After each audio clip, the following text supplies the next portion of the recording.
ಎಂಥ ಅದ್ಭುತ ಅಂದರೆ, ಈ ಜಗತ್ತೇ ಸೃಷ್ಟಿಯಾದಾಗ ಪ್ರಜಾಪತಿಗಳ ಮುಖಾಂತರ ಜನರನ್ನು ಹೆಚ್ಚಿಗೆ ಜನಸಂಖ್ಯೆ ಮಾಡಬೇಕು ಅನ್ನೋ ಒಂದು ಕಾಲಘಟ್ಟಗಳೆಲ್ಲ ಹಿಂದೆ ಸಾವಿರಾರು ವರ್ಷದ ಕಥೆಗಳಿವೆಲ್ಲ. ಅವತ್ತಿಂದನೂ ಕೂಡ ಬಂದಂಥದ್ದು ಒಂದೇ, ದೇವರು ನಾನು ನಿನ್ನ ತಂದೆ ಮತ್ತು ತಾಯಿ ಸ್ವರೂಪದಲ್ಲಿ ನಿನ್ನ ಜೊತೆಗೆ ಇರ್ತೀನಿ ಅನ್ನೋದು. ಅದು ತಿಳ್ಕೊಂಬಿಟ್ರೆ ಸಾಕು ಮಕ್ಕಳು. ಒಂದು ಸ್ವ ಅನುಭವ ಇದು.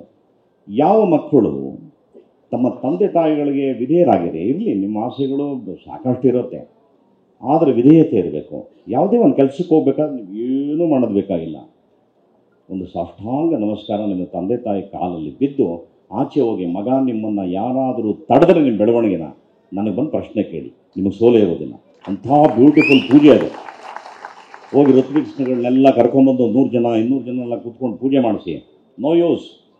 ಅವನ ದಿನ ಈ ಟಿ ವಿಗಳಲ್ಲಿ ಶಾಸ್ತ್ರ ಹೇಳ್ತಾರಲ್ಲ, ಅವ್ರ ಹತ್ರ ಶಾಸ್ತ್ರ ಕೇಳಿ. ಅವರು ಮಹಾನ್ ದರಿದ್ರ. ಅವರು ದಿನ ಬೆಳಗ್ಗೆ ಎದ್ದರೆ ಎಂಥ ಭಯ ಆಡಿಸ್ತಾರೆ ಅಂದರೆ, ನೋಡ್ರಿ ನಾನು ಜ್ಯೋತಿಷಾಸ್ತ್ರದ ವಿದ್ಯಾರ್ಥಿ, ಅವನು ಯಾರೋ ಸ್ವಾಮೀಜಿ ನೋಡ್ತೀನಣ್ಣ, ಎಷ್ಟು ಕೋಪ ಬರುತ್ತೆ ನನಗೆ ಅಂದರೆ, ಮಣಿ ಹಾಕಿರ್ತಾನೆ, ಕಾವಿ ಹಾಕಿರ್ತಾನೆ, ಮುಗಿದಾಯ್ತು, ನಾಶ ಈ ವರ್ಷ, ನೀವು ಸತ್ತೋದ್ರಿ ನೀವು. ಅವಾಗ ನನಗೆ ಚೆನ್ನಾಗಿ ಗೊತ್ತು, ಅವ್ನು ಲಾಸ್ಟ್ಗೆ ಎಲ್ಲಿಗೆ ಬಂದು ನಿಲ್ಲಿಸ್ತಾನೆ ಅಂದರೆ, ನಮ್ಮ ಮಠದಲ್ಲಿ ಒಂದು ಕಾರ್ಯಕ್ರಮ ಮಾಡ್ತಾ ಇದ್ದೀವಿ, ನೀವೆಲ್ಲ ರಿಜಿಸ್ಟರ್ ಆಗ್ಬಿಟ್ಟು ದುಡ್ಡು ಕಟ್ಬಿಡಿ, ನಾವು ನಿಮಗೆ ಪರಿಹಾರ ಮಾಡ್ಬಿಡ್ವಿ. ಯಾವನು ಪರಿಹಾರ ಮಾಡೋಕ್ಕಾಗೋದಿಲ್ಲ. ಅದನ್ನು ಮಾಡೋಕ್ಕೆ ತಾಕತ್ತಿರೋದು ತಂದೆ ತಾಯಿ ಇಬ್ಬರಿಗೂ ಮಾತ್ರ, ಬೇರೆ ಯಾರಿಗೂ. ಇದು ಎಂಥ ಅದ್ಭುತ ಈ ತಂದೆ ತಾಯಿ ಅನ್ನೋ ಒಂದು ಜರ್ನಿ. ಅಂದರೆ ನಿಮಗೆ ಎಲ್ಲ ಬರಬೇಕು, ಅದು ಪ್ರಾಕೃತಿಕವಾಗಿ ನೀವು ಅದನ್ನು ತಿಳ್ಕೊಬಿಟ್ರೆ ಮಾತ್ರ ತುಂಬ ಸಂತೋಷ ಪಡ್ತೀರಿ ನೀವು.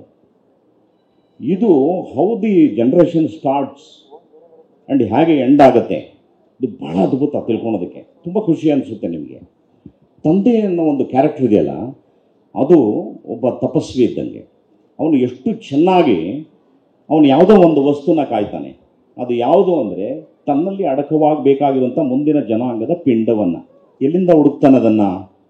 ಇವತ್ತು ಸೈನ್ಸಲ್ಲಿ ಹೇಳ್ದಂದರೆ ಬೇರೆ ಥರ ಹೇಳ್ಬಿಡ್ತಾರೆ, ಭಾಳ ದರಿದ್ರವಾಗಿ ಹೇಳ್ತಾರೆ. ಅದನ್ನ ನನಗೆ ಇಷ್ಟ ಇಲ್ಲ.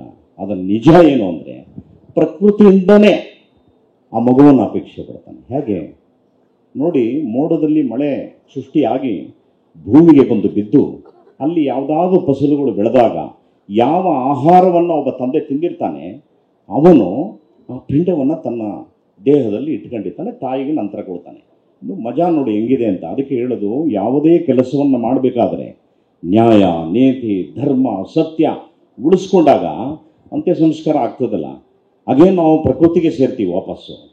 ತಿರ್ಗಾ ಏನರಲ್ಲಿ ಮಾಡ್ತಾರೆ, ಇಲ್ಲ ಉಣ್ತಾರೆ, ಇಲ್ಲ ಸುಡ್ತಾರೆ, ಮತ್ತೆ ಮಳೆ ಬರುತ್ತೆ. ಅದೇ ನೋಡಿ ನಮ್ಮನ್ನು ಕರ್ಕೊಂಡು ಹೋಗುವಂಥ ಯಂತ್ರ, ಅದೇ ಭಾಳ ದೊಡ್ಡ ಯಂತ್ರ ಅದು. ತಿರ್ಗಾ ವಾಪಸ್ಸು ನಮ್ಮ ಜೀವಾಣ ಹೋಗುತ್ತೆ ಮೇಲ್ಗಡೆಗೆ, ತಿರ್ಗಾ ವಾಪಸ್ ಸೈಕಲ್ ಬರುತ್ತೆ, ವಾಪಸ್ಸು ತಿರ್ಗಾ ಬಂದು ಭೂಮಿಯಲ್ಲಿ ಹುಟ್ಟುತ್ತೆ. ಅದನ್ನು ಆಹಾರವಾಗಿ ಯಾರು ತಗೋತಾನೆ, ಅವರೇ ತಂದೆ. ಅದನ್ನು ಯಾರು ದಾನ ಕೊಡ್ತಾನೆ, ಅವರೇ ತಾಯಿ. ಸೊ ಮೊದಲು ದೇವರು ತಂದೆನೇ, ಆಮೇಲೆ ನಿಮಗೆ ಲಾಸ್ಟ್ಗೆ ತಾಯಿ. ಯಾಕೆಂದರೆ ನಮ್ಮನ್ನು ತಮ್ಮ ಭೂಮಿಯಲ್ಲಿ ತಬ್ಬಿ ಬಾಚಿ ಮಗನೆ ಅಂತ ಭೂಮಿಯಲ್ಲಿ ನಮ್ಮನ್ನು ಉಣಿಸ್ಕೊಳೋದು ಯಾರು, ತಾಯಿಯವಳು, ಭೂಮಿ ತಾಯಿ ಅಂತಾರೆ ಅದಕ್ಕೆ. ಸೊ ಹಾಗಾಗಿ ಪ್ರಕೃತಿಯಲ್ಲೇ ತಂದೆಯೂ ಇದ್ದಾನೆ, ತಾಯಿಯೂ ಇದೆ. ಇದೇ ಎಲ್ಲ ಧರ್ಮಗ್ರಂಥಗಳು ಹೇಳುವಂಥದ್ದು. ಇವತ್ತು ಸೈನ್ಸ್ ಜನ್ರೇಷನನ್ನು ನಾವು ಮಾತಾಡೋಕ್ಕಾಗೋದಿಲ್ಲ, ಕೇಳೋ ಪೇಷನ್ಸ್ ಇಲ್ಲ. ಈಗ ನಾವು ಯಾವುದಾದ್ರು ಒಂದು ಒಳ್ಳೆಯ ಅಂಶವನ್ನು ನಮ್ಮ ಒಂದು ಜಾಲತಾಣದ ಮುಖಾಂತರ ಯಾವುದೋ ಹಾಕ್ತೀವಿ ಅಂತ ತಿಳ್ಕೊಳ್ಳಿ, ನೀವು ಆ ಲೈಕ್ಸ್ನ ನೋಡ್ಬಿಟ್ರೆ ಆ ಯೋಗ್ಯತೆ ಗೊತ್ತಾಗ್ಬಿಡುತ್ತೆ. ಪ್ರಪಂಚದ್ದು ಒಳ್ಳೆಯ ವಿಷಯಕ್ಕೆ ಲೈಕ್ಸ್ ಬರಲ್ಲ. ಯಾವುದಾದ್ರು ಹಿಂಗೆ ನಿಂತಿರೋ ಹುಡುಗಿದಾಕಿ, ಒಂದು ಲವರ್ದಾಕಿ ನೋಡ್ದ ಅಂದರೆ 20,000 ಲೈಕು, 30,000 ಲೈಕು, 1 ಕೋಟಿ ಲೈಕು ತಗೊಳ್ಳಿ ಹೊಟ್ಟು ಹೋಗ್ತದೆ. ಅಂದರೆ ನಾವು ಎಲ್ಲಿದ್ದೀವಿ ಅಂದರೆ, ನಾವು ಷಡ್ಗುಣದಲ್ಲೇ ಅಡಗ್ಬಿಟ್ಟಿದ್ದೀವಿ. ಕಾಮ, ಕ್ರೋಧ, ಮೋಹ, ಲೋಭ, ಮದ, ಮತ್ಸರ ತುಂಬಿ ಮಜ್ಜನವಾಗ್ಬಿಟ್ಟಿದೆ ನಮ್ಮ ದೇಹ. ಅದನ್ನು ವರ್ಜಿಸೋವರೆಗೂ ನಮ್ಮ ಉದ್ಧಾರವೇ ಇಲ್ಲ. ಅದು ಗೊತ್ತಿಲ್ಲ ಯಾರಿಗೂ. ವರ್ಜಿಸ್ಬೇಕು ಅದನ್ನು.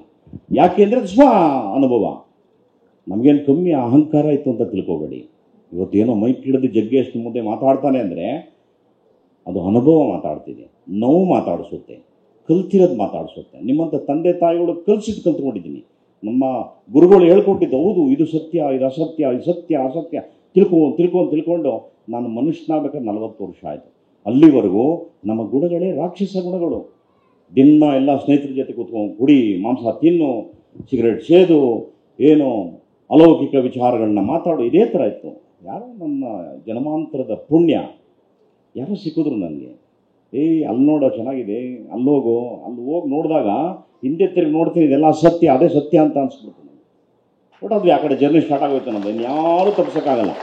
ಕಿವಿಗಳು ಬಂದಾಗೋಯ್ತು, ನಾವು ನೋಡೋದೂ ಇಲ್ಲ, ಯಾರು ಬೈದರೂ ಕೇಳಿಸ್ಕೊಳಲ್ಲ. ನಮ್ಮ ಪಾಡಿಗೆ ನಮ್ಮ ಗುರಿ ಅಲ್ಲಿರುತ್ತೆ. ನಾವು ಒಬ್ಬನೇ ಕೂತಿ ಅಂದರೆ ಧ್ಯಾನದಲ್ಲಿರುತ್ತೆ, ನಮ್ಮ ಬೇರೆ ಏನೂ ಇಲ್ಲ. ಸ್ನೇಹಿತರೆ,